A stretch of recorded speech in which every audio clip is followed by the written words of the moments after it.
75,000 pesos ang kabayaran sa pagpaslang sa isang empleyado ng gobyerno sa Lapu-Lapu City. Inamin niya ng mga nahuling suspect habang ang mastermind tinutugis pa rin. Nasa frontline ng balitang yan, si John Aroa.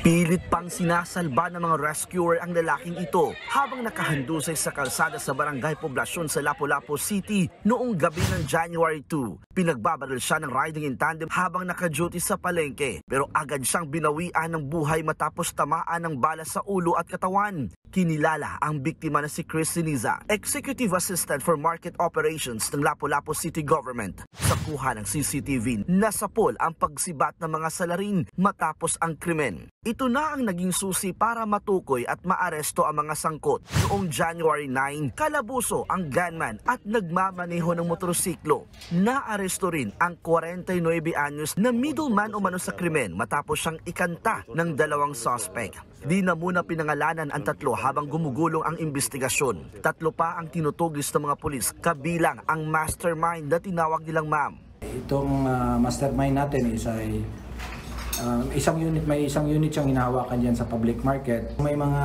vendor tayo dyan na allegedly hinihingan ng payola ng itong mastermind. Pag hindi ka nagbigay ng payola, is possible hindi ka makapagbebenta dyan sa loob ng market. 75,000 pesos daw ang ibinigay na presyo para patayin si Siniza. Posible rin daw na napag-initan ang biktima ng mga sindikato. Itong namatay sir is ito yung bago lang ni Mayor nga siya yung maglinis ng market. Considering may naririnig siyang mga bali-balita dyan na may mga pera-pera dyan sa public market kaya linagay siya dyan. Yun nga parang nabulabog yung buhay-buhay nila.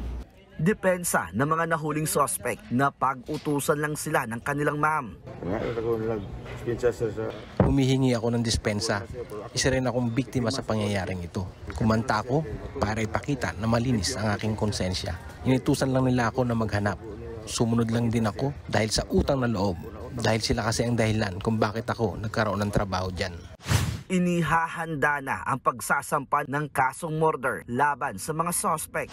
Nagbabalita mula sa frontline, John Aroa, News 5. Mga kapatid, Cheryl Cosim po. Iba na ang may alam at may pakialam sa panahon ngayon. Para sa tuloy-tuloy na balitaan sa frontline, mag-follow at mag-subscribe sa social media pages ng News 5.